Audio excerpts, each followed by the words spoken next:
Bueno, gracias Jesús. Muchas gracias a todos y a todas por venir. No hace un día como para salir de casa, pero me alegra mucho veros que habéis venido a acompañarnos en la segunda cita de nuestro ciclo Conversaciones Literarias. Hoy nos acompaña David Sánchez Usanos, nació en 1978, es profesor de Filosofía de la Universidad Autónoma de Madrid y en la Escuela Sur del Círculo de Bellas Artes. Sus líneas de investigación tienen que ver con la experiencia temporal y con las intersecciones entre filosofía y literatura.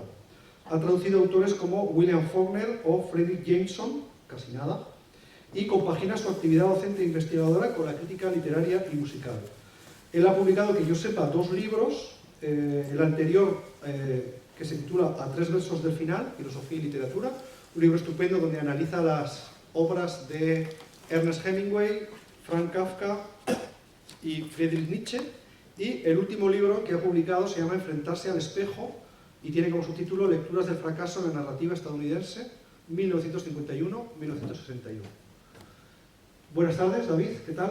Hola, pues muy agradecido a ti por haber pensado que tenía cosas interesantes que contar esta tarde, a la Ateneo Navarro por organizarlo y a la Biblioteca Navarra por acogerlo, que es un espacio fantástico, y pues a la gente que ha venido desafiando el tiempo y hay cosas mejores que hacer quizá. Pues muchas gracias, espero no defraudar, como decía por ahí, y yo que sé que tengamos una conversación interesante, organizada y también abierta, si interesa al público, claro. Muchas gracias, Diego.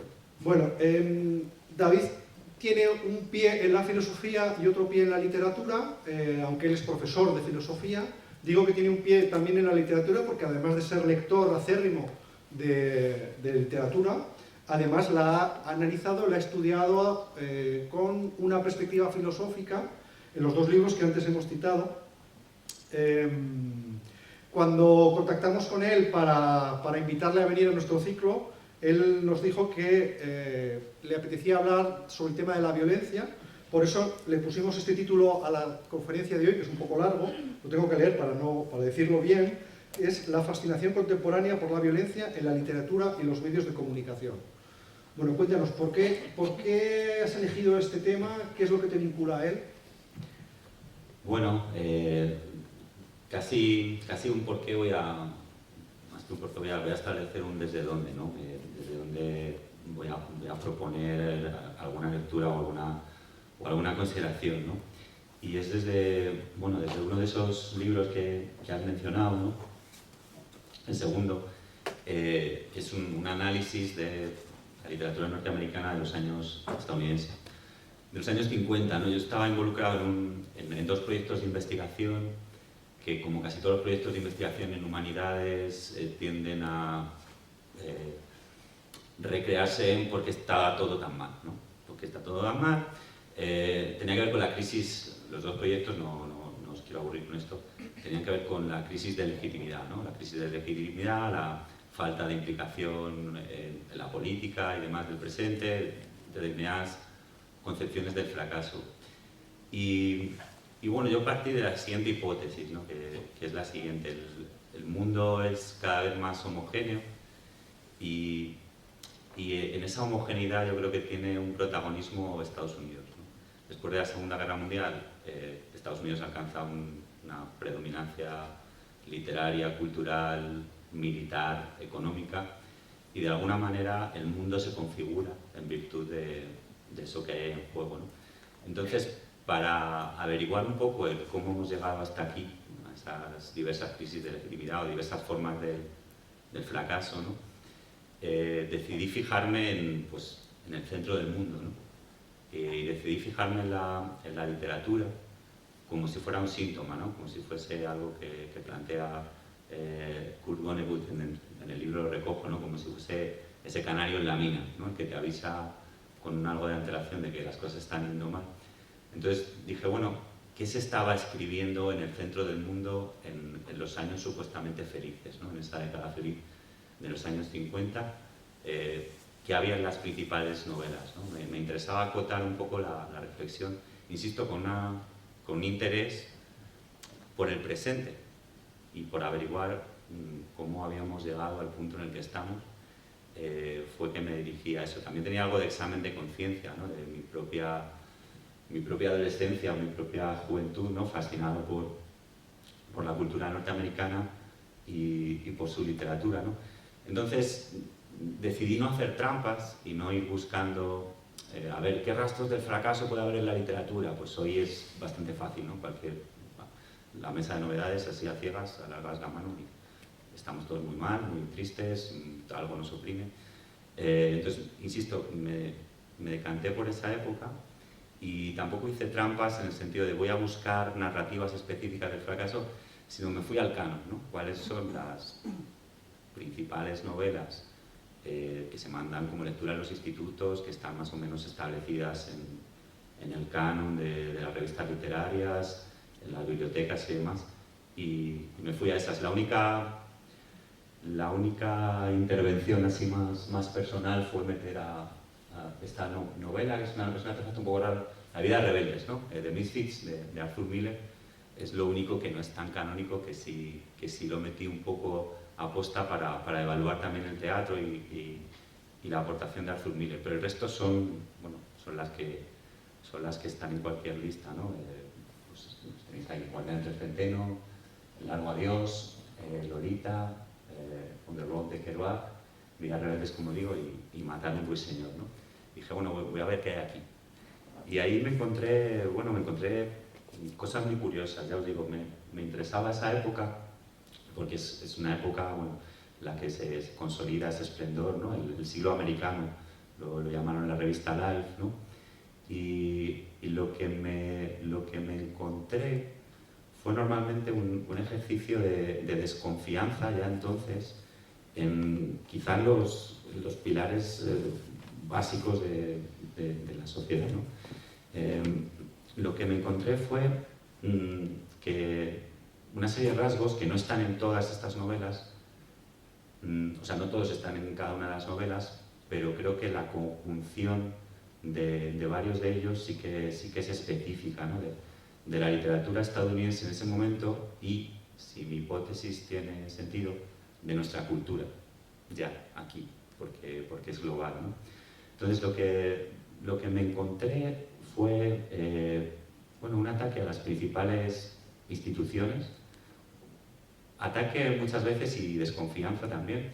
Me refiero a la familia, me refiero al trabajo por cuenta ajena con un horario, ¿no? La literatura desconfía de eso. Me encontré, junto a ese cuestionamiento, ¿no? Me encontré el surgimiento de una sensibilidad adolescente, que casi la inventan ellos, ¿no? Y que creo que ahora forma parte de nuestra cultura y nuestra manera de sentir. Y me encontré también que eran incapaces, y quizás seamos, de plantearse el amor romántico sin distorsiones, ¿no? En ninguna de estas novelas, salvo Matar a un ruiseñor, que quizás la excepción a todas, no hay nada parecido a relaciones normales. ¿Para qué os voy a contar, no? Pues empezamos por la vertiente más diabólica, que es Lolita. El amor romántico aparece esquivo en El guardián del centeno, es un adolescente que no consigue, ¿no?, relacionarse con sus iguales. En el camino también aparece idealizado y fantasmal, ¿no?, como en Vidas rebeldes. Y en Matar a un ruiseñor es extraño porque lo más parecido es el amor paterno-filial, pero también es un viudo. Es muy extraño, ¿no? También hay un cuestionamiento en todos estos libros de la propia forma novela y una aproximación a formas orales, ¿no?, a la musicalidad del jazz. El caso más explícito es On the Road, pero no es el único, ¿no? Y de todas estas cosas que me encontré, quizá por elegir una, ¿no?, hablando con Roberto, que podemos hablar luego lo que queráis, ¿no?, pero por ser un poco fiel al título que le hemos puesto, me encontré en estas novelas de una forma incipiente una presentación de la violencia y de la paranoia, que creo que ahora forma parte también de nuestra sensibilidad contemporánea y que se explota en la década siguiente, ¿no? En los años 60 empieza a pasar algo después de ese surgimiento de la adolescencia, como digo, al que podemos volver en algún momento. Aparece una forma de relacionarte con la sociedad de manera muy paranoica, ¿no? que también tiene que ver con los medios de comunicación, cómo se interioriza la imagen de los medios de comunicación, cómo los medios de comunicación proyectan un determinado modelo de sociedad. Hay un libro muy bueno sobre estas cuestiones de Marta Castanero, que os recomiendo muchísimo. Es un estudio específico sobre Andy Warhol, pero no habla solo sobre Andy Warhol, que me parece muy, muy bueno, ¿no? Entonces hay una serie de intervenciones que se fascinan por historias violentas y por un tipo de violencia que quizá luego salga en la conversación, ¿no? que es una violencia inmotivada, es una violencia gratuita, que produce dos cosas que lo voy a dejar aquí así como flotando, por si luego lo retomamos, ¿no? Y que sería un efecto de realidad. Me parece que la presencia de la violencia garantiza una relación privilegiada con la verdad respecto a los relatos o las imágenes o las creaciones artísticas donde no la hay, y una extraña relación con la legitimidad, ¿no? Lo que definía al Estado moderno, según Weber, es el monopolio en el uso legítimo de la violencia. Entonces eso, dado la vuelta y muy retorcido, y las semanas que estamos viviendo últimamente pues todavía más, dado la vuelta podríamos pensar que la violencia confiere una legitimidad que otras cosas no confieren, ¿no? Y cómo eso se relaciona con la manera que se tiene específicamente de entender la cultura en Estados Unidos y hoy globalmente, es algo que me interesaba mucho, ¿no? Cómo se puede construir legitimidad a partir de la violencia. Y esto, bueno, como os digo, aparece al final del libro, en una especie de epílogo, que ahora no voy a desarrollar, a propósito de determinados crímenes, de lo que hace Truman Capote, ¿no? con la sangre fría, y del morbo que supone el que algo esté basado en una historia de verdad, una historia real, y que esa historia real tenga un componente violento, explícito y muy a menudo morboso, ¿no? Que es otro aspecto que también me llama mucho la atención, el morbo o el atractivo que tiene la figura del criminal violento en la cultura estadounidense en particular, en muchas manifestaciones, como hay alguna musical, cinematográfica, y en la cultura global nuestra en particular, ¿no? Y que supone, en los años 60, que es justo donde acabo el libro, ¿no? Cómo funciona la violencia y la exposición a la violencia, a los magnicidios, ¿no? a la violencia política, a la guerra de Vietnam, a la circulación de determinados documentos que todos conocemos, qué significan los crímenes de Manson, qué significan los sucesos de Altamont, en una época en la que se propone o se propuso un intento de pensar una sociedad distinta, ¿no? Utópica si queréis, y cómo la violencia, con esa sombra de legitimidad y de realismo, es como que le pone coto a eso, ¿no? Pone final y como que despierta, ¿no? Despierta de ese sueño infantil y dice, no, ahora están pasando aquí las cosas de verdad. Y cómo eso convive con el surgimiento de determinada manera de entender los medios de comunicación que tienen este programa, el Saturday Night Live, ¿no? Cómo convive la presentación de hechos políticos más o menos relevantes, con sucesos violentos, con caricaturas y con forma de humor en el mismo formato, a la misma hora, y una cosa a continuación de la otra, ¿no? Ahí Foster Wallace, que era un tipo listísimo, ¿no? Tiene un ensayo muy conocido sobre la influencia de la televisión en la escritura, en la narrativa estadounidense, y señala cómo casi se producen de manera secuencial, ¿no? Todo el escándalo que tiene que ver con Richard Nixon y su dimisión, ¿no? Y la inauguración de este formato inmediatamente después, ¿no? Y cómo eso, de alguna manera, Foster Wallace no lo dice, pero yo sí, impide que vuelva a pasar lo de Nixon. No como algo causal, ¿no? Digo, pero ¿qué le ha pasado a nuestra conciencia, a nuestra forma de experiencia, acostumbrada a un tratamiento de la información así, también de la violencia, que hace que ya sea imposible que alguien dimita por lo mismo que dimitió Richard Nixon, ¿no? Y bueno, ya pues no irme a lo inmediatamente sí, de actualidad, ¿no? Cómo eso, bueno, ¿qué quiere decir de nosotros, ¿no? Esta fascinación por la violencia, por un tipo muy específico de la violencia y que tiene que ver con esa crisis de legitimidad, que era un poco lo que me impulsó a leer con más detenimiento esos libros, ¿no? Insisto, para tratar de reconstruir los pasos que nos habían llevado hasta aquí. Bueno, pues nada, que igual he sido así un poco prolijo en esta primera respuesta como introducción, pero quería que supieseis desde dónde hablo, ¿no? O en qué me baso.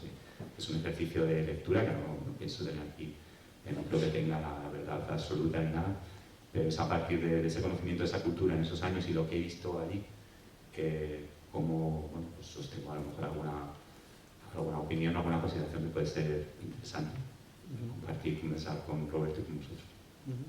Entonces, por resumir rápidamente, para iniciar ya un poco la conversación, por resumir rápidamente, encuentras en una serie de novelas canónicas en los años 50 en Estados Unidos, donde la década feliz, has dicho la década feliz, pero bueno, feliz para ellos, claro, para Europa no, que estaba destruida, ¿no? Pero un momento de apertura de horizontes económicos para ellos, con un desarrollo industrial enorme, etcétera, etcétera.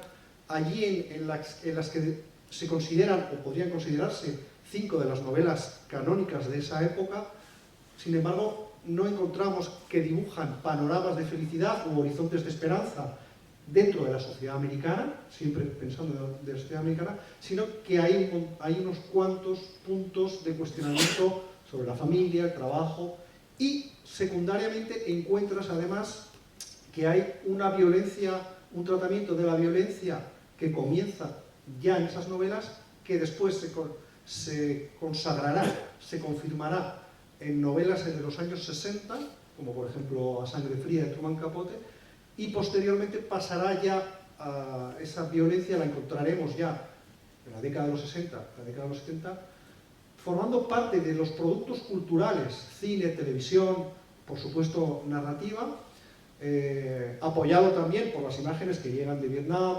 etcétera, etcétera. Y esa violencia es la que queda instaurada de alguna manera definitiva como una especie de subsuelo, de sustrato, quedará ya instaurada, creo que ya para siempre, tanto en la producción cultural estadounidense como en los reflejos que esa producción cultural estadounidense tiene a través de la expansión económica en otras partes del mundo, por ejemplo en Europa.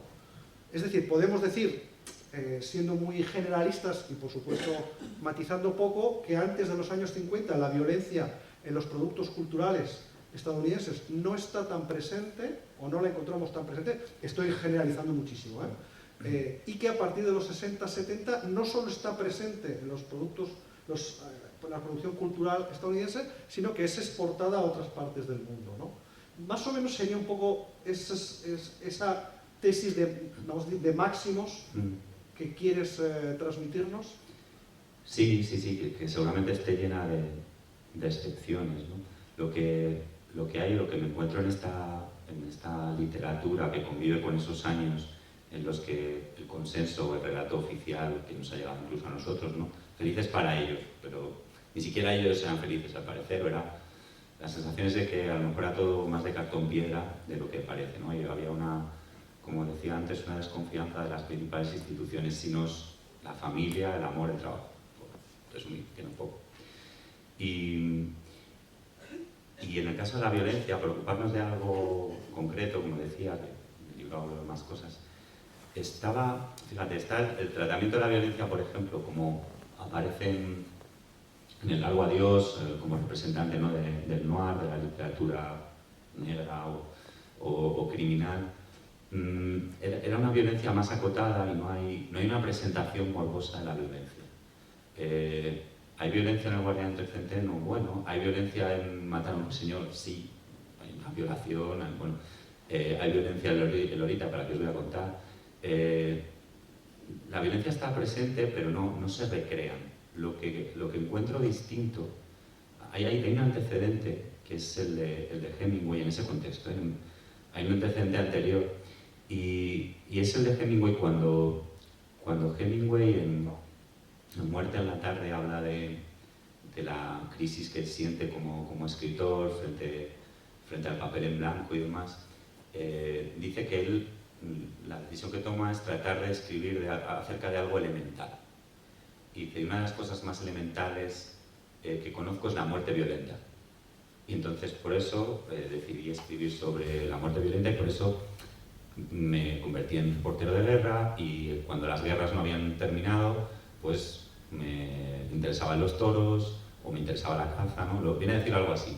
Entonces ahí hay una ecuación perversa para mí que en parte tiene que ver con el carácter de Hemingway, que acabó como acabó, pero que creo que es síntoma de una cultura estadounidense, que es el entender que una de las cosas más elementales que es la muerte violenta, y entonces eso te va a dar un punto de autenticidad y de verdad a tu relato y de necesidad de concentrarte en eso. Pero lo que encuentro distintivo a partir de los 60 es esa interrelación con lo que con el crimen o con lo que ha sucedido de verdad, ¿no? Lo que significa Truman Capote en ese contexto. Yo creo que es el gran cambio. Es decir, Hemingway, en esa ecuación de quiero escribir sobre algo elemental para salir de este bloque, voy a escribir entonces sobre muertes violentas, nunca escribió sobre crímenes que hubieran pasado de verdad. Entonces, sí que hay una interrelación entre violencia,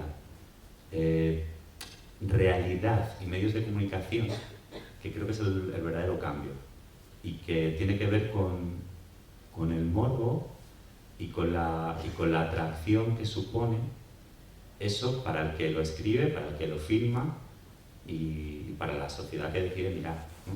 Creo que ese es el cambio, porque claro que había violencia antes, ¿no? Pero era una violencia con un pretexto funcional. Había novelas acerca de la guerra, había novelas acerca del crimen, pero el punto de vista no es... La mirada no tiene el punto lascivo que tiene Truman Capote hacia los criminales. Y creo que eso inaugura algo, ¿no? Quizá no sea Capote el que lo inventa, no lo sé, pero sí el que lo populariza y desde luego que nos puede servir de lugar, ¿no? en el que fijarnos en algo que hoy pues, es ubicuo. Eso sí me parece distinto, ¿no? ¿Qué nos pasa que nos interesa tanto la violencia en el seno de nuestra sociedad y ese tipo de relato criminal? No tengo avanzo que no tengo la respuesta, pero sí que es algo que me preocupa, ¿no? Entonces tendríamos más o menos, vuelvo a resumir, tendríamos más o menos que antes de la década de los 60 la violencia en la producción cultural tenía un sentido y después empieza la violencia a ser un elemento que se reivindica a sí misma en el seno de una narración o en el seno de una película, ¿no? ¿Podríamos estar hablando de esa diferencia? Sí, mi sensación, que esto no es un estudio científico, ¿no? Pues lecturas más o menos atentas. Mi sensación es que la violencia no era un fin en sí misma, no estaba en el centro, ¿no? Tenía un componente funcional, como decía, pues, relatos bélicos o en el contexto de una historia, de otra trama. Ese es un tipo de violencia el que creo que afrontamos hoy también, que convive con una falta absoluta de legitimidad en todo lo demás. Y que entonces la violencia, en lugar de ser un medio, es un fin en sí mismo para evidenciar aún más la falta de legitimidad de los consensos en los que se supone que nos desenvolvemos. Y por eso aparecen cosas que a mí me cuesta más encontrar antes, fascinación por este tipo de crímenes, ¿no? los de Charles Manson, y el hecho de que sucedan y que se les dé tanta publicidad y qué significa, ¿no? Ese tipo de violencia que no es que la justifique otras, pero no es para robar, no es en el contexto de una guerra, es violencia gratuita, ¿no?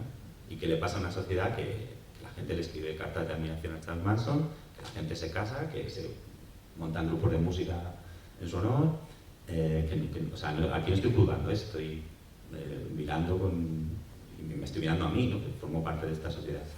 Entonces creo que lo fundamental es eso, ¿no? Cómo la violencia ocupa un espacio que antes estaba ocupado por otra cosa.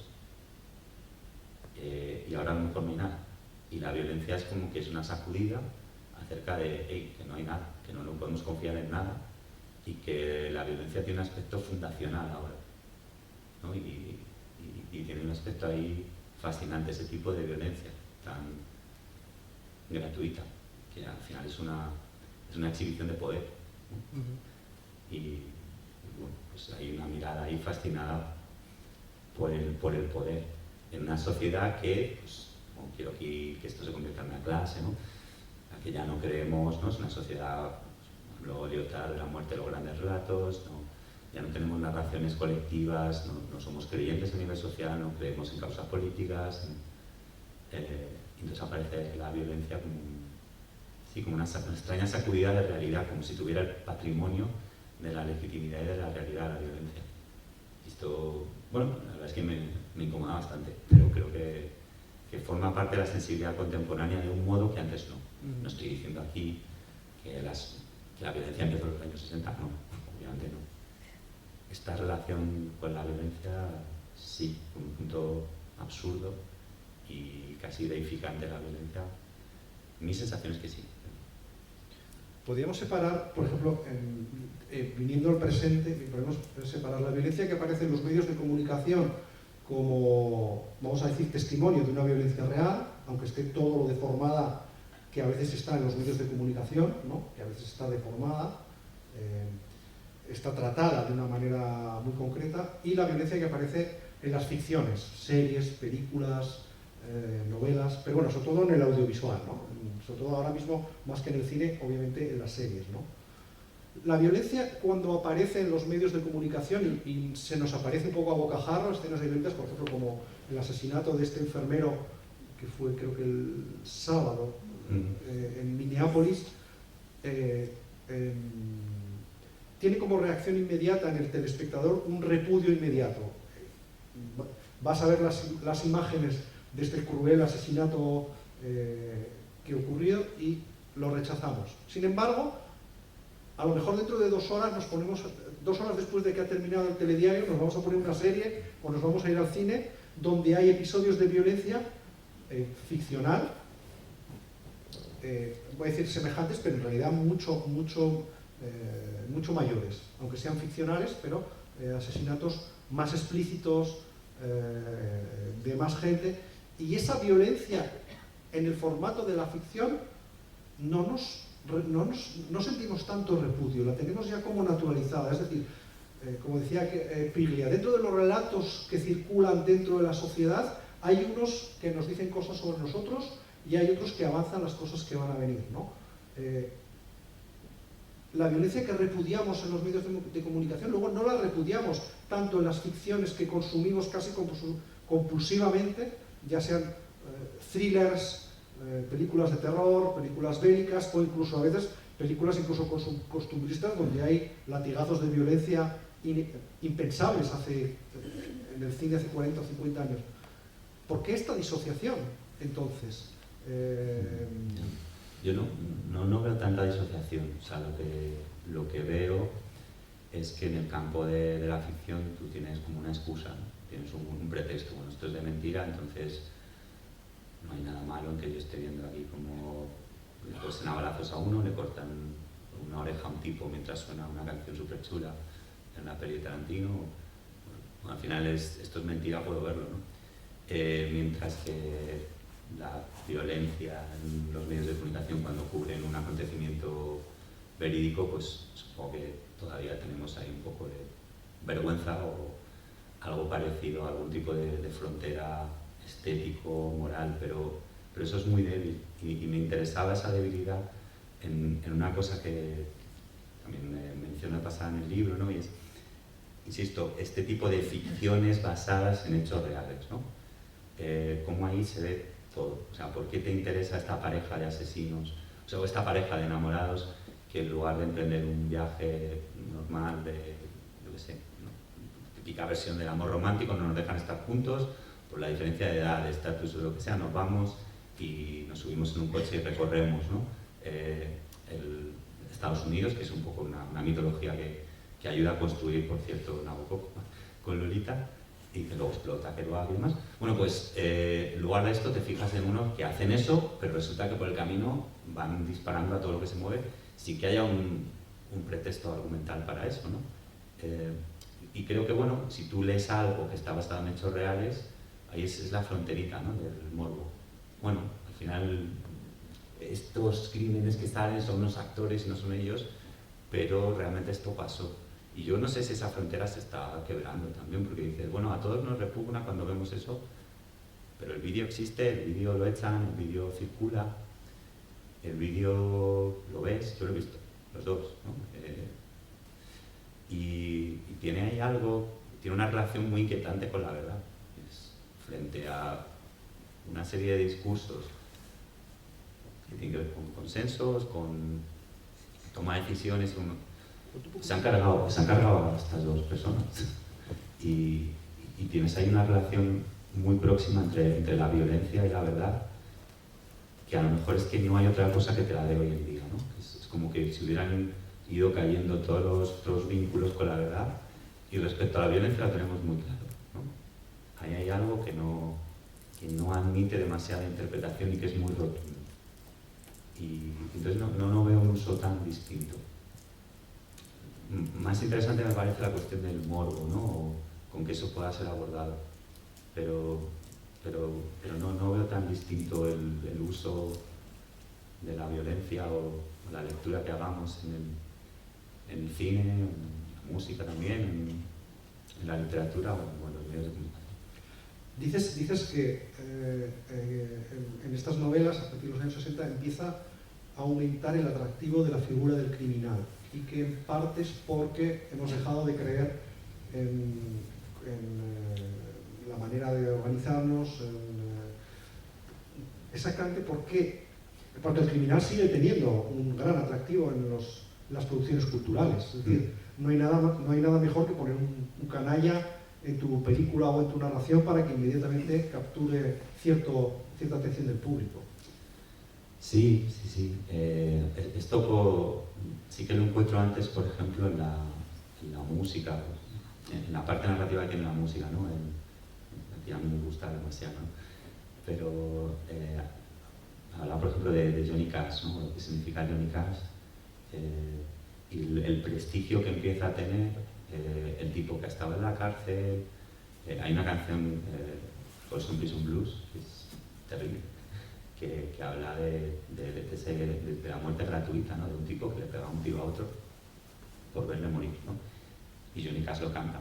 Y lo canta también en el concierto que hacen en la prisión de Folsom, y la gente jalea justo esa estrofa, y luego esa estrofa es reivindicada por grupos contemporáneos y demás. Es una cosa como muy exagerada, y es que el crimen y la violencia es un momento en el cual te permite significarte en una sociedad que normalmente te trata de un modo muy uniforme y muy anónimo, ¿no? Y en esa cultura, la estadounidense, la violencia es un camino a través del cual se puede salir del anonimato. Tienes una repercusión en el tratamiento artístico de una de estas historias reales que hace Terrence Malick en Badlands, ¿no? Malas Tierras, es supongo. Se ve muy bien, ¿no? Como cuando detienen es la historia de una pareja, como os decía antes, que huyen y tal, y el tipo se dedica a matar casi a todos los que se encuentran por el camino. Y cuando van a detenerle, ¿no? Casi parece una boda de prensa, la detención del tipo, ¿no? Está ahí porque, bueno, se viste como James Dean, como Johnny Cash, le gusta la misma música que a los policías, y le prestan una atención que a ese tipo, si hubiera seguido sus días, yo qué sé, siendo mecánico en un garaje o recogiendo la basura del vecindario, nadie le prestaría atención ni nadie le llamaría por su nombre, ¿no? Pero la violencia te permite esa relación, como decía, con la legitimidad muy retorcida, ¿no? Te da una legitimidad que además te permite salir del anonimato a través de la fama, ¿no? Que es el otro camino, ¿no? Todo el mundo quiere ser famoso, ¿vale? ¿Cómo puedo ser famoso? Pues cantando, haciendo algo artístico o cargándome a alguien, y a veces las cosas se mezclan, ¿no? No tengo respuestas. Evidentemente hay algo en la vida de consenso que nos hemos dado que emocionalmente no es satisfactorio. sea, no es normal que haya tanta, o dicho de otra manera, es muy raro que haya obras con un prestigio artístico que hablen bien de lo que se supone que debemos hacer bien. No hay obras, no hay demasiadas novelas que hablen de que se supone que debe ser un buen padre de familia que madruga y yo qué sé, ¿no? O cualquier modelo que tengamos ahí de consenso de que alguien que trabaje de contable en una biblioteca, no sé, ¿no? O sea, la mayor parte de nuestras vidas se circulan por cosas que no tienen luego prestigio artístico, con lo cual el arte está dando salida a determinadas insatisfacciones. Cuando empieza a ganar presencia en el campo artístico la violencia de ese modo, me parece, me incomoda, ¿no? Pero sí que es, vamos, me parece algo muy evidente. Hay una frase que citas en tu libro, creo que es un libro que antes ha aparecido por aquí, es que no veo muy bien aquí, tengo que girarme, el libro del crítico literario Leslie Fidler, un ensayo que publica en el año 1966 que se titula Amor y muerte en la novela americana. Tú das un pequeño resumen en tu libro sobre cuál es la hipótesis central de este crítico literario para decir qué está pasando en la novela norteamericana. Y dices, Fidler plantea que las principales fuerzas que sostienen la novela norteamericana tienen que ver con la tremenda influencia del romanticismo y del estilo gótico, con la particular importación de la figura del Don Juan, del seductor representante de una tradición aristocrática de clase de espíritu, por parte de una cultura que carecía de aristocracia. Es decir, se estaría importando la figura del aristócrata y del Don Juan de la Europa ilustrada, culta, desde Europa hasta Estados Unidos, y por la traducción de los conflictos de clase a conflictos de orden sexual en una sociedad matrilinealmente devota y de padre ausente. Es decir, importamos a Don Juan y además los conflictos de clase son velados o son tratados como si fueran conflictos sexuales. Y dices, ello da lugar a una literatura, atención, que la frase para definir la literatura americana es muy dura para una tradición cultural, una literatura incapaz de expresar de un modo convincente el mundo adulto sin recurrir al terror o a la violencia.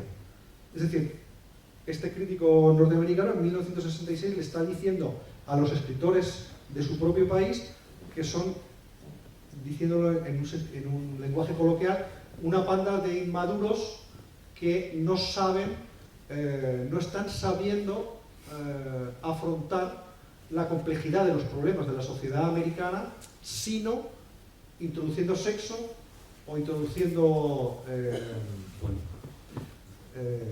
no dice violencia, pero ya lo decimos nosotros. Bueno, yo no sé si está diciendo eso o está diciendo que la sociedad americana es así.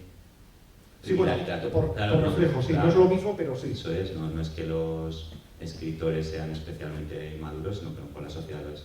Yo tiendo a pensar que Leslie Fidler está pensando en lo segundo.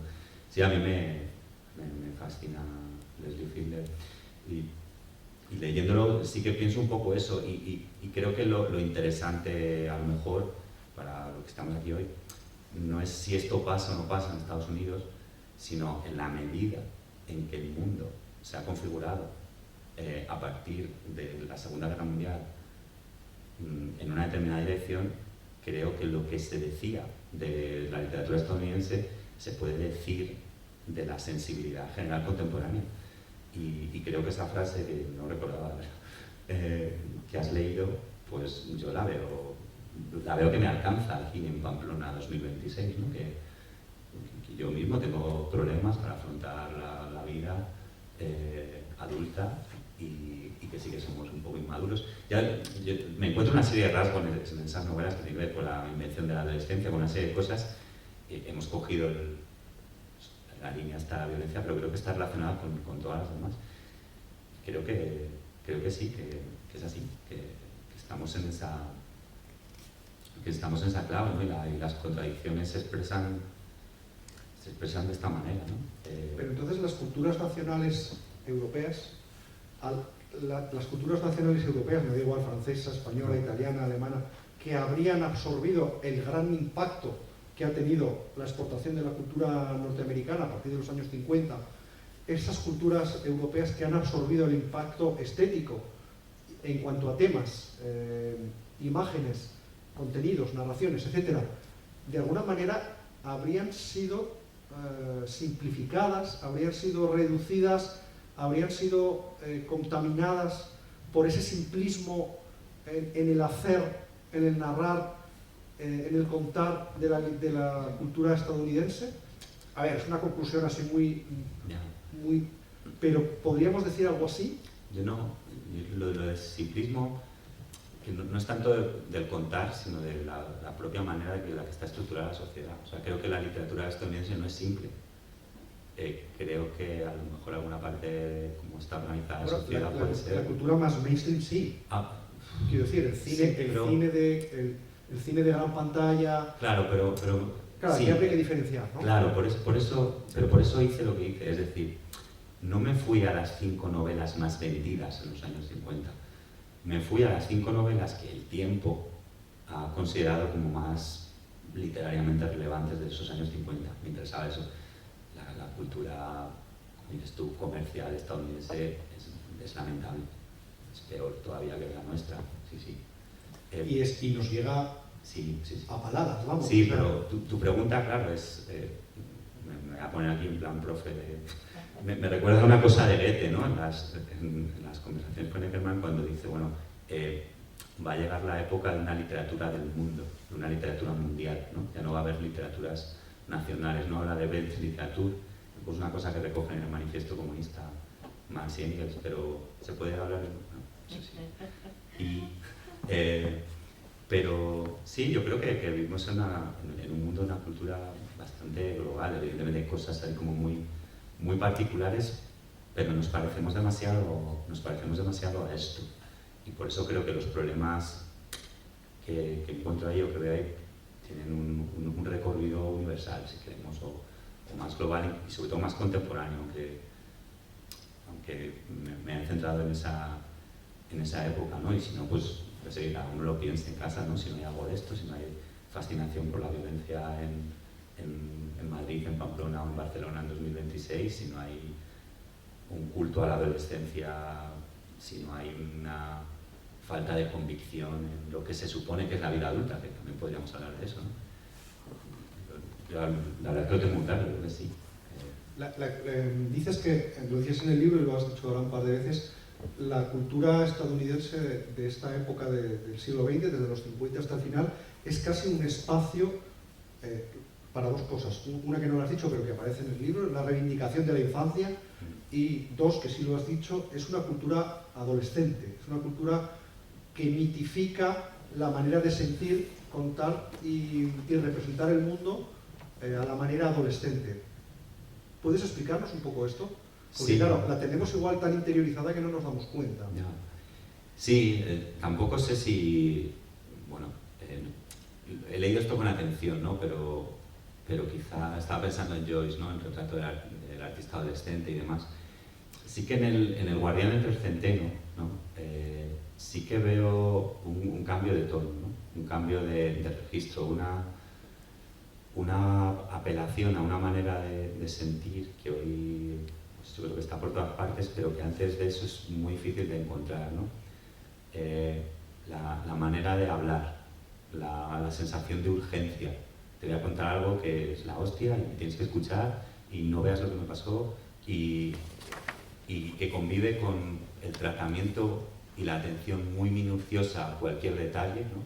Propia del adolescente, y cómo eso convive con hechos muy dramáticos, ¿no? Dedica menos páginas a la muerte de su hermano que a lo hipócrita que es mi compañero de cuarto, que fíjate, que todo el mundo dice que es súper limpio, pero yo sé que no limpia bien su maquinilla de afeitar. No, este tipo de atención al detalle propio del adolescente. Hay un montón de cosas en el Guardián entre el Centeno que me parecen, no digo que solo sea eso, ¿no?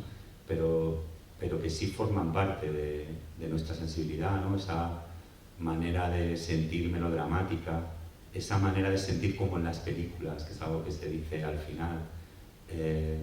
No sé, luego también esto con yo creo que me lo comentó Igor Pascual, ¿no? Es guitarrista, músico asturiano, también escribe, es un tipo muy interesante. Me habló de este libro, de John Sabas, ¿no? En el que me encontré que el término teenager no aparece hasta 1945, ¿no? Que algo que no tiene nombre, después de la Segunda Guerra Mundial, es descubierto como un nicho de consumo, ¿no? El adolescente, y como lo que era culturalmente un rito de paso breve, ¿no? Tampoco voy a poner aquí ahora a hablar de antropología, pero el paso de la infancia a la edad adulta era algo muy breve, muy codificado, ¿no? Con una serie de rituales, pero pues eso, muy acotado en el tiempo. En nuestra cultura se ha extendido muchísimo todo lo que significa la adolescencia, y eso tiene que ver con algo que aparece muy claramente en el más malévolo de todos, que es Nabokov, cuando habla de Lolita como la consumidora perfecta, ¿no? Se da cuenta de que es la receptora de todos los anuncios, de toda la publicidad, de toda la cultura estadounidense. Entonces, esa unión de cultura de consumo y falta de compromiso, que es propia del adolescente, eso se ha extendido muchísimo. Y sí que en ese sentido creo que somos y no necesariamente para bien, una cultura muy adolescente. Entendiendo la adolescencia por eso, ¿no? La adolescencia tiene cosas maravillosas, ¿no? Pues, el empuje, la ilusión, la energía. Pero todas esas cosas maravillosas que podían estar en los 60, aparece la violencia para decir, ¿no? Por aquí no. La cultura de consumo, lo que queráis, ¿no? Pero, y la falta de compromiso, pues la que quieras. Y sí creo que es algo, no sé si inventa la literatura norteamericana como estadounidense, pero no quiero yo colonizarme demasiado. Pero sí que todos esos rasgos, ¿no? Esa manera de entender la violencia, esa desconfianza hacia las instituciones, ese amor por lo adolescente, esa conjunción sí que me parece propia de la literatura de esa época. No es que en todos los libros eso esté todo.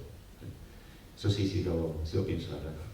Y eso, la pregunta sería, ¿eso ha cuajado en un tipo de personaje de ficción, en películas, en novelas, que no es necesariamente adolescente, claro, que es ya un adulto con esos rasgos psicológicos de adolescente? Pero bueno, eso lo veo, vamos, pero nada, o sea, lo veo con mucha claridad, pues no significa que no se ha discutido. En la publicidad, en la política, en cómo nos vestimos, en el tipo de referencias que hacemos, ¿no? O sea, en otras culturas, pues no sé, se puede valorar el vigor de la juventud y del guerrero, pero se valora la sabiduría que te da la edad, está más diversificado, y en cualquier caso, pues parece que la edad o la gente ahí proyecta, pues sabe cosas. En nuestra cultura lo ideal es ser un eterno adolescente. Pero insisto, no solo en el arte, como decías, pero en el discurso público, en el discurso político, en ese uso del registro alto que ahora es paródico cuando alguien lo usa, y el discurso bajo, todo el mundo dice tacos, yo hablo fatal. Todo el mundo se viste de determinada manera, ¿no? Vaqueros, nos vestimos muy parecidos a los adolescentes todo el rato, ¿no? El tipo de referencias que buscas con la música, con el cine, con las drogas, ¿no? Yo lo veo, vamos, no sé, estoy equivocado, pero sí lo veo muy presente, que es el ideal, ¿no? No sé si es lo que la gente siente, pero sí es lo que la gente decide contar que siente. Te quería preguntar, volviendo al tema de la violencia, dices, hay una cosa que dices en el libro que me parece muy interesante, que es, hablas de la violencia inmotivada, que me parece un término que no había leído hasta ahora, violencia inmotivada, que podría ser algo así como la violencia gratuita, ¿no? Quería hacer una distinción entre dos tipos de violencia que a veces encontramos en las narraciones, que me parecen violencias a priori distintas, aunque luego ya sé que pueden unirse, pero que aparecen en las manifestaciones culturales.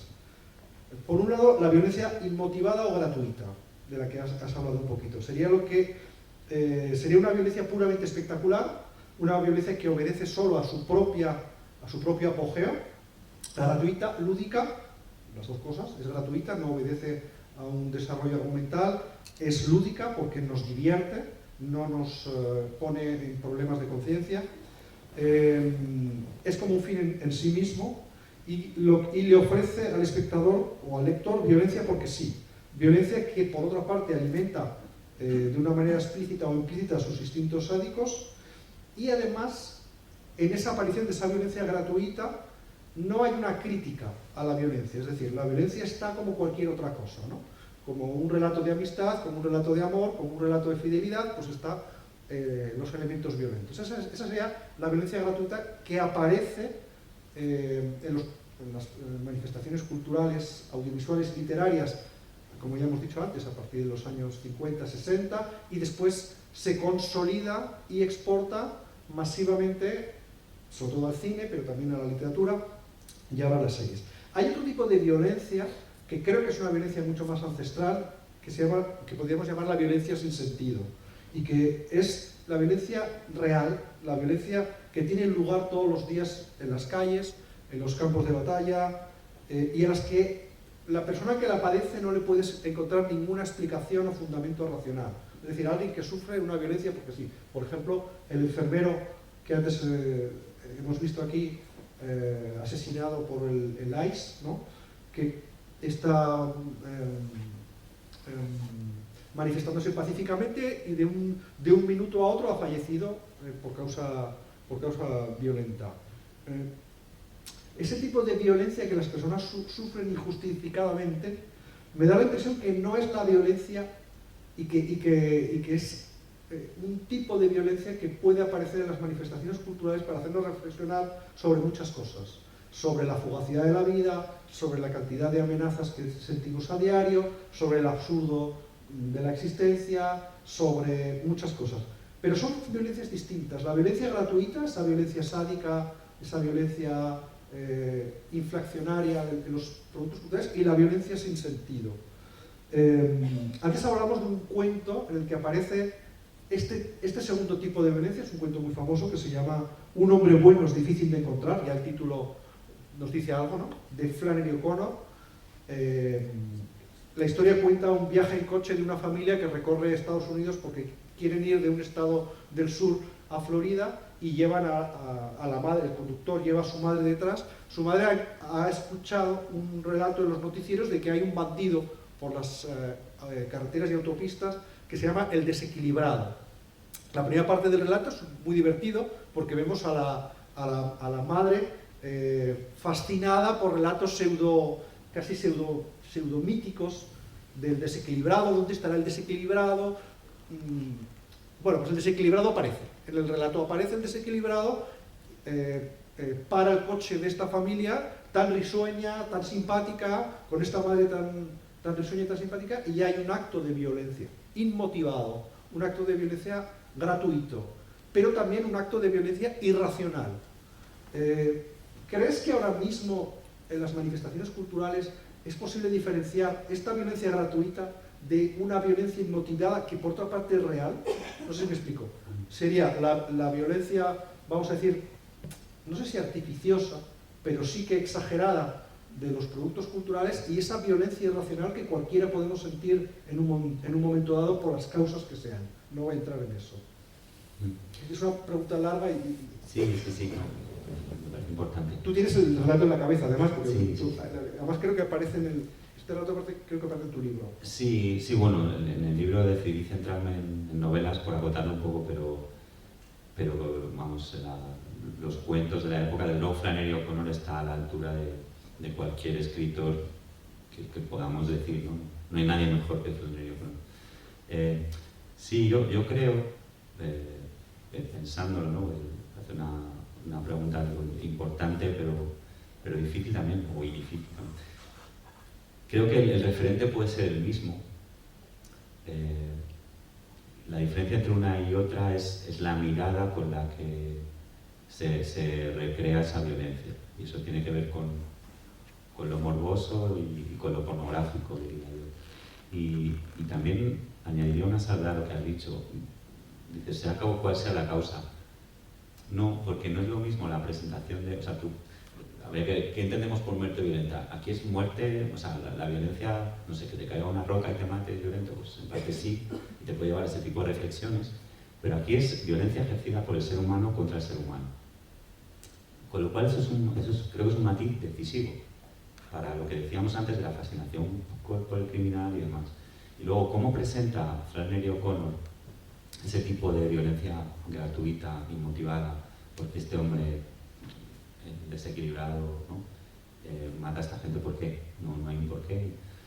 Y la diferencia con presentaciones como podría ser, Truman Capote no me vale, pero bueno, hablábamos antes, presentaciones como podría hacer Tarantino, ¿no? De algo así, como lo suele hacer Tarantino, algo así, o Scorsese a otro nivel, o incluso Sam Peckinpah, que decía esto muy bien, que en el libro no se menciona mucho, pero luego tendría mucho sentido que estuviera.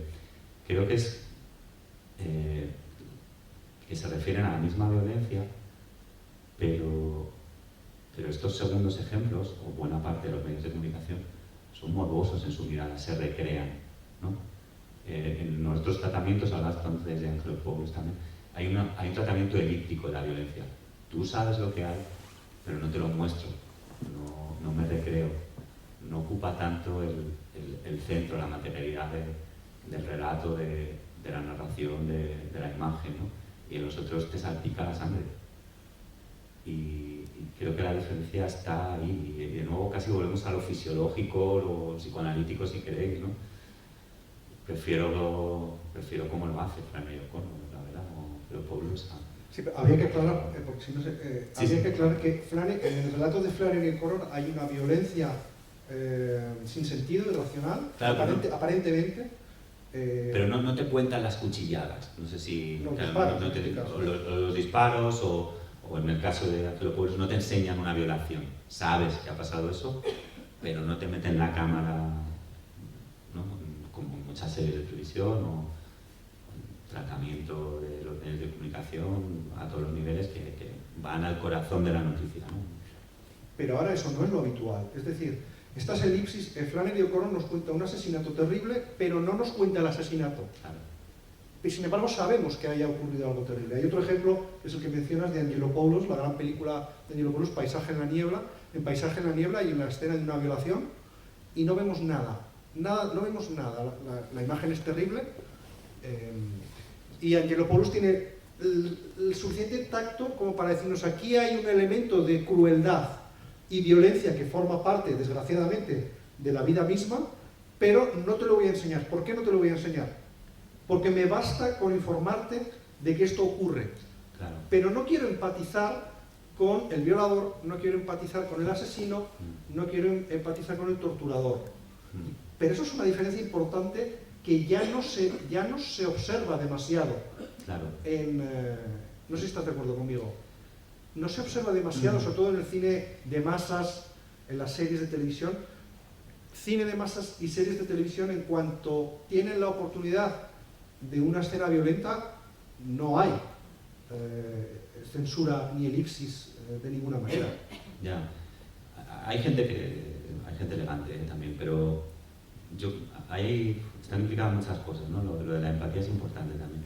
A ver, desde el punto de vista social o cultural, en realidad es irrelevante, porque tanto Angelopoulos como Flannery O'Connor como Tarantino, estarían poniendo la violencia en el centro, ¿no? ¿Qué pasa? Porque nos interesa y por qué decidís poner esto en el centro. Pero estilísticamente, ¿no? Lo hacen de manera completamente distinta, ¿no? Porque uno usa la elipsis y otro, en cambio, se recrea hasta casi la parodia, ¿no? de la sangre. Es un poco algo que inicia Scorsese y Tarantino lo explota, y habrá otros directores menos comerciales, o seguramente lo hablaban todavía más.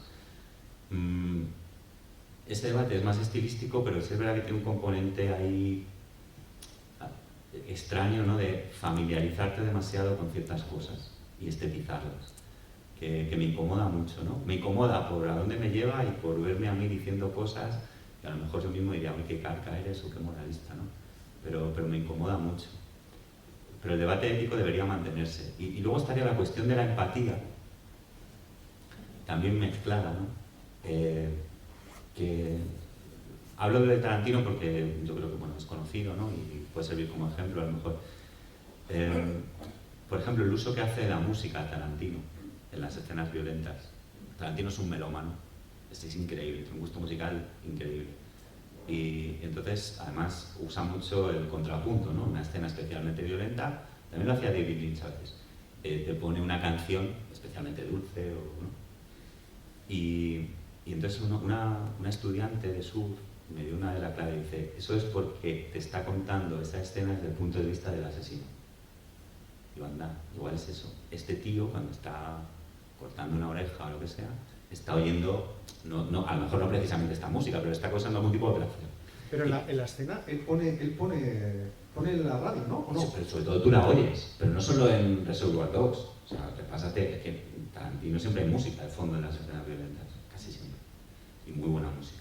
Entonces, eso me lleva a lo de la empatía. Creo que Flannery O'Connor no empatiza con la violencia, sí te la pone en el centro, pero no empatiza con el asesino. Y creo que determinadas miradas, como la de Tarantino, o por vincularlo también, como la de Truman Capote, empatizan con el criminal. Y desde luego la de Johnny Cash, que me encanta, Johnny Cash, pero habla en primera persona. Y eso me parece más problemático, me incomoda más con Springsteen, ¿no? Cuando decide cambiar la persona y en Nebraska cantar en primera persona. Pero Springsteen no está cómodo. No está cómodo y no es morboso, pero hay que salvar a Springsteen. Pero participa de esta cultura también, hay que hablar claro. Y en Johnny 99 participa esta cultura también. Y a mí me interesa y me fascina, pero me incomoda muchísimo cómo puede cantar esto. Pero Tarantino no está incómodo. Tarantino no parece incómodo. No, bueno, no se lo está pasando bomba. Ya, bueno, no sé, es que a mí lo de las intenciones quiero ser muy cauto. No parece, estoy de acuerdo contigo. Pero el caso es que hace películas que nos gustan y que vemos y si te invitan a mirar desde ahí, y eso me incomoda mucho más. El año pasado falleció el actor, David, supongo que ya lo habéis detectado, está haciendo alusión a una escena muy famosa de la película Reservoir Dogs, que es la primera película de Tarantino, en la cual uno de los bandidos apresa a un policía y le dice algo así al policía, me da igual lo que digas, no te voy a torturar para que me digas algo, a mí me pongas algo que me beneficie, te voy a torturar porque me apetece. Entonces da igual lo que digas o lo que no digas, porque te voy a torturar igual, ¿no? Y entonces pone una canción dulce, como dices tú, y lo tortura, y es una tortura terrible. Por cierto, hay un fuera de cuando le corta la oreja no lo vemos. No, por cierto, ahora que me acuerdo. Pero luego le canta la oreja. Sí.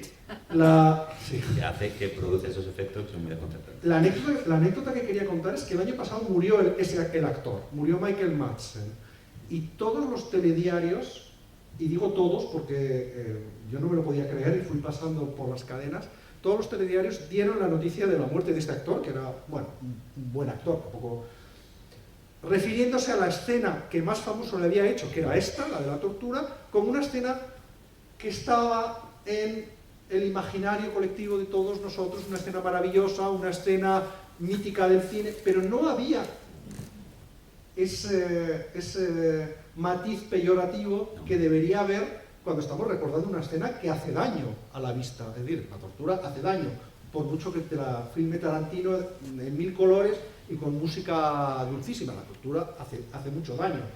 Hace daño al torturado y hace daño a la sociedad, ¿no? Sin embargo, todos los noticieros, yo los vi, ninguno hizo la más mínima mención a que es una escena que hace daño.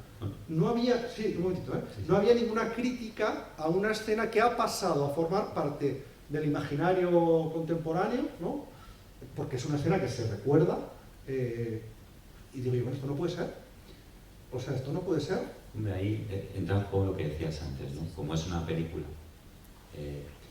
Y como en realidad es tan exagerado, ¿no? El Tarantino ahí es muy curioso, ¿no? Exagera tanto la sangre y con la música y tal, que termina por banalizar la violencia.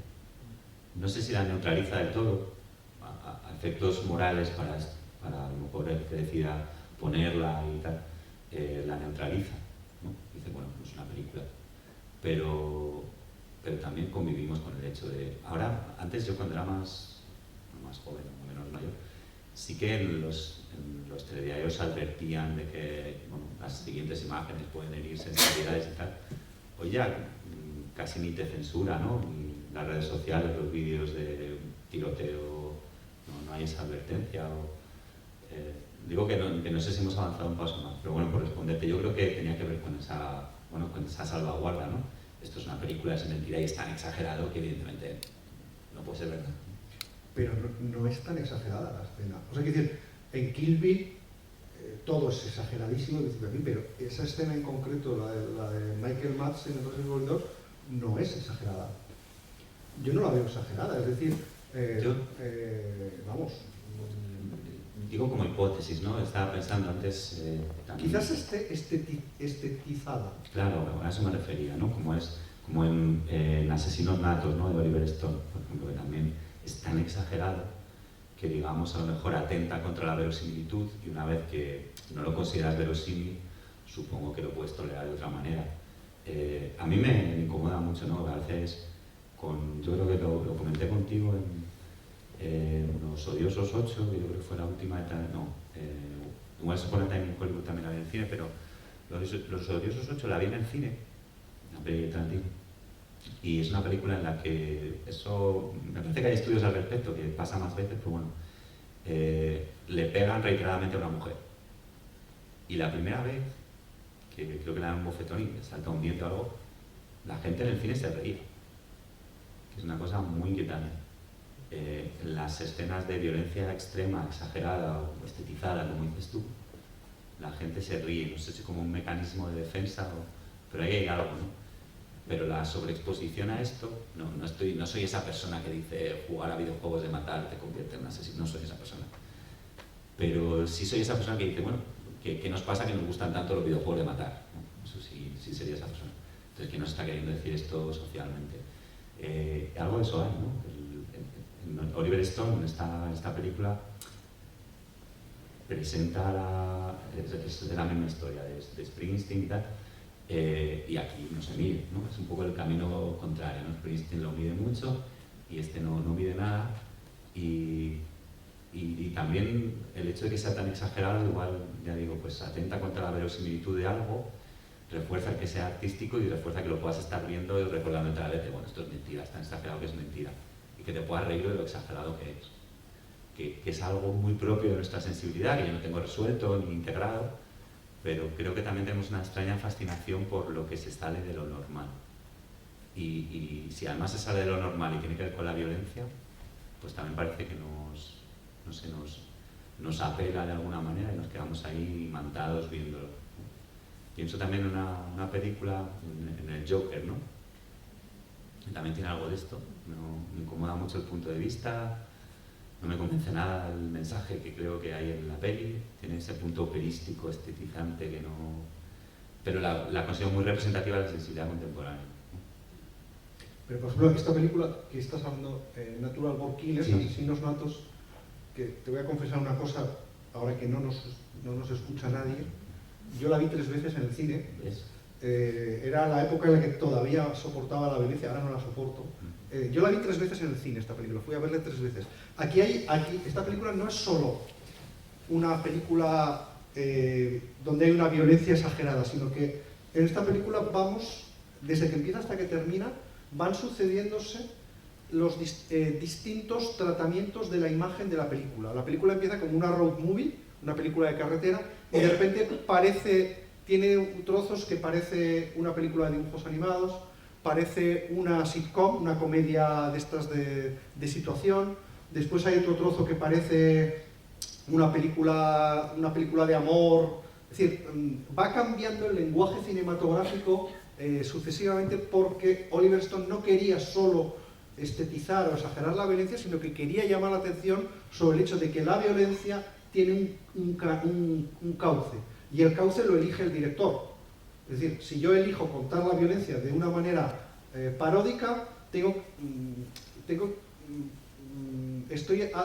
digamos que estoy apostando por una cierta ética de la imagen. Es decir, parodio la violencia para lanzar un mensaje de que no estoy de acuerdo con ella, ¿no? La parodio o la critico, más que parodiarla, ¿no? Y Oliver Stone cambiaba de lenguaje cinematográfico en esta película para darnos, digamos, hacer una especie de educación de la imagen, ¿no? No es lo mismo la violencia en un noticiario que la violencia en una sitcom, que la violencia de carretera. Yo creo que aquí había un intento de crítica formal que no encuentro, por ejemplo, tanto en Tarantino. Bueno, no lo sé. Yo es que en Tarantino solo veo exceso. No le veo tanta finura formal, ¿no? Él ha encontrado una fórmula que es todas estas coreografías, estos diálogos un poco, no voy a decir absurdos porque no son absurdos, y parece que va estirando de ahí, ¿no? No sé. Sí, yo tampoco quiero pontificar sobre esto. No lo sé, tiendo a suspender el juicio sobre las intenciones, ¿no?, de los autores. Sí que vuelvo a recomendar el libro de Marta Castanedo sobre Andy Warhol, que está muy bien. Hay debates parecidos cuando Andy Warhol empieza a pintar accidentes de coche o ensayos con bombas nucleares, ¿no? Y al calor de todo eso, Andy Warhol tiene una frase, ¿no?, que dice, bueno, yo no juzgo, yo registro, ¿no? Que se puede tomar así como emblema del artista y que también me resulta incómodo, ¿no? Entonces, pero que es verdad, entonces estas películas están registrando algo de nosotros mismos. Pues ahí, bueno, no voy a decir que Tarantino sea un depravado y Oliver Stone alguien con conciencia política, podría ser, sabemos que lo depravado no lo sé, ¿no? Pero sí que Oliver Stone es una persona que posicionada y Tarantino no tanto, y ya está, eso no tiene que ver con su valor artístico.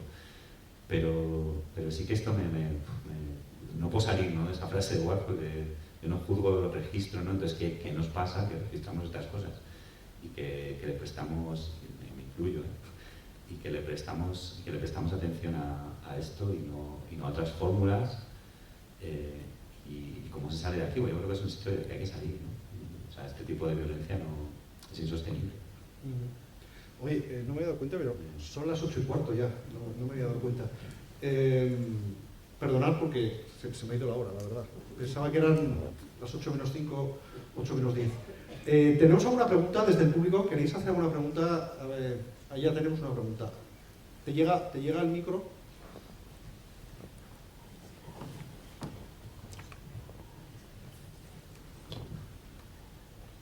Bueno, muchas gracias, David, por venir y por el coloquio. Muy estimulante. Voy a intentar sintetizar la pregunta porque se me han ocurrido muchas cosas según conversabais y no me quisiera alargar, he apuntado de todo. Entonces, según hablabais, me acordaba de otra novela de un estadounidense, Ray Bradbury, que es Fahrenheit 451, que seguro que también habéis pensado en ella. El comienzo del libro es muy interesante porque era un placer quemar, ¿no? Aparece ya ahí un acto de violencia y, bueno, lo que queman en ese caso no es tanto lo físico como el espíritu, ¿no?, de la cultura. Pero la violencia también va creciendo hasta el punto de que queman a alguien en su casa, etc. Y, bueno, es una de mis novelas favoritas, es justo de esa época, de los 50, me parece súper interesante también la presencia de los medios de comunicación en la propia novela, que son precisamente los que hacen de la violencia una fiesta popular, ¿no? Las persecuciones por las calles las retransmiten para el gozo del público a través de las grandes pantallas. Entonces resonaba mucho con muchas de las cosas que has estado hablando. Me llama la atención que de algún modo él, en esa misma época, de algún modo está ya haciendo una crítica a todo ello, ¿no? Y algo que recuerdo que pasaba en la novela es que el protagonista tiene un momento como de epifanía o un momento de cambio en su encuentro con una niña del barrio a la que no había visto nunca, un personaje un poco peculiar, no se sabe muy bien, casi parece un hada de los antiguos cuentos, pero no es más que una niña en realidad. Creo que ni siquiera dicen la edad. Entonces pensaba con todo esto que estáis hablando precisamente en la relación entre niño y violencia. Y me acuerdo que, claro, todo eso que que hemos estado hablando, que ocurre en los años 50, segunda mitad del siglo XX, viene precedido por la primera mitad del siglo XX y el final del XIX, todo el movimiento eugenésico que nace de Europa y que, bueno, no es un acto de violencia, ¿no? Pero es una corriente de pensamiento muy potente. Y me pregunto si no tendrá relación, o bueno, ¿qué opinas tú, David? Al final, entre la fascinación que puede tener la simplicidad de un acto creador, como es tener un hijo, que nazcan niños, si eso durante décadas se va demonizando socialmente, también en la cultura, en el teatro, en las representaciones, en los medios de comunicación, esa fascinación por un acto simple, creativo, pues al desaparecer no deja quizás un vacío que tiene que ser llenado por la fascinación por otro acto simple, pero de signo opuesto, que es la violencia. No sé, se me ocurría ahora al escucharos quizás esa relación histórica que pueda haber, ¿no? Primero destruyes el nacimiento, que realmente nos conmueve biográficamente, como sociedad, y ese vacío solo puede ser llenado por lo opuesto, ¿no? Por la violencia también. En términos bíblicos, el árbol que no da fruto es talado, ¿no? Son dos imágenes muy fuertes, la fecundidad y el acto violento de finalizar algo. Y bueno, pues ya que tenía la opción de preguntar, quería preguntarte si esta relación, si la ves, que tiene también sentido quizás desde la literatura, desde los medios de comunicación, que es un poco de lo que hemos estado hablando, ¿no? Gracias por las palabras y la pregunta que me desborda un poco, ¿no? Pero sí, mira, Bradbury está muy bien traído y me acordaba también, a propósito de la violencia, de un autor del que hemos estado hablando antes, Roberto y yo, de Ballard, ¿no? De Ballard, que las representaciones que hace Ballard de la violencia también vienen muy al caso, ¿no? Y no quiero incurrir, aunque lo estoy haciendo demasiadas veces, en el aspecto biográfico para justificar o explicar una obra, pero Ballard, que escribía el autor de Crash y de la exhibición de atrocidades, y era un estupendo padre de familia, ¿no? O Stephen King, ¿no? Yo creo que es un autor que, para lo que dices tú, te interesaría muchísimo, ¿no? Porque sí que se ocupa específicamente de la infancia, ¿no? Porque Stephen King, hablando de terror y de violencia y de psicópatas, ¿qué pasa con los niños, ¿no? Y con la infancia en la obra de Stephen King, que es uno de los autores más leídos y curiosamente con un prestigio literario, yo diría, creciente. A mí me parece un autor con valor literario, pues ahora que no soy nadie con esto. Entonces supongo que arruina mi carrera como docente en estudio literario, pero me parece un autor que yo creo que es un autor que te interesaría mucho para eso que dices tú específicamente de la infancia. Respecto al periodo que yo he trabajado más recientemente, ¿no? Matar a un ruiseñor es la novela, ahí está la clave, porque está contada desde el punto de vista de una niña. Entonces, de todas estas novelas de esa época, es la más esperanzadora a nivel social. Es la única que dices, bueno, hay algo parecido a un futuro. Porque en las otras que hay un futuro, bueno, en las otras no está nada claro que hay ningún futuro. En El Guardián entre el Centeno un poquito, y también tiene que ver con una niña, con la hermana menor del prota, y en Matar a un ruiseñor. El resto, pues uno está en la cárcel, el futuro de The Misfits es paródico, es como, yo qué sé, el último baile de una borrachera, no me creo que esa relación salga bien. Pero en Matar a un ruiseñor está contado desde el punto de vista de una niña, está contado teniendo en cuenta la violencia inherente a la injusticia en la sociedad, y todavía hay un modelo de familia, que no sé si vas por ahí, que se puede sostener, ¿no? Pero que es una familia muy curiosa porque falta la madre. Aquí lleva un poco la contraria a lo que decía David Fiedler, ¿no? El padre ausente. Es muy curioso Matar a un ruiseñor. Y además luego, bueno, también me parece fascinante, ¿no? La autora. Escribe el libro perfecto, ¿no? Que era amiga de Truman Capote, tiene todo el éxito del mundo y después se va a otra cosa. Luego le estropeó la biografía que ya muy tardíamente escribió un segundo libro, ¿no? Pero era la cosa perfecta, no la mujer que dijera que esto va, que va a escribir libros. Escribo uno, perfecto, y me retiro, ¿no? Me encantaba esto. Pero bueno, por responderte un poco, yo creo que sí que hay una conexión.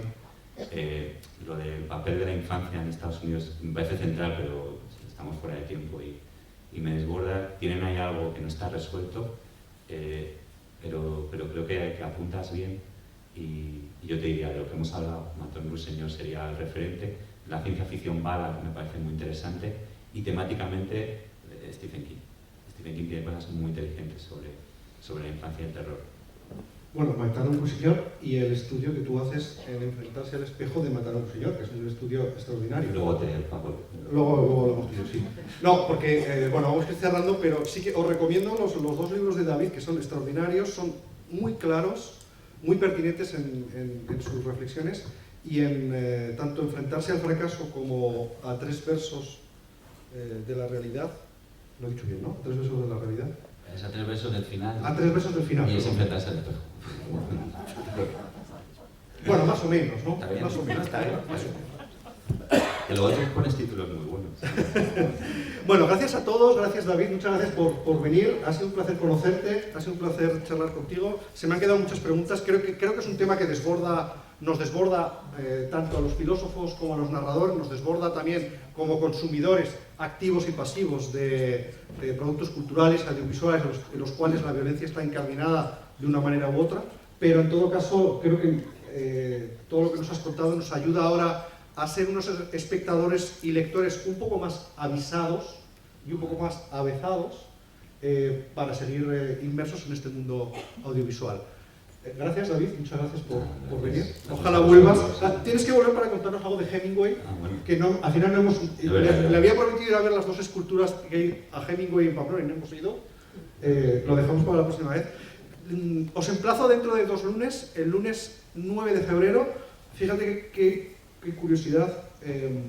Natalia Castro Picón, que estuvo hace 2 semanas, nombraba a Fredric Jameson en su libro. Sí. Tú has traducido a Fredric Jameson, y la invitada del 9 de febrero también ha traducido a Fredric Jameson. O sea, parece que ahora hemos sustituido a Walter Benjamin, figura omnipresente en nuestras conversaciones, por Fredric Jameson. Os emplazo a venir a escuchar a Mireia Hernández, que estará el lunes 9 de febrero con una conversación que hemos titulado ¿Cómo capturar un mundo fragmentado? Entre que nos vamos y llega ese día, igual le damos un aplauso a David para agradecerle su... Gracias.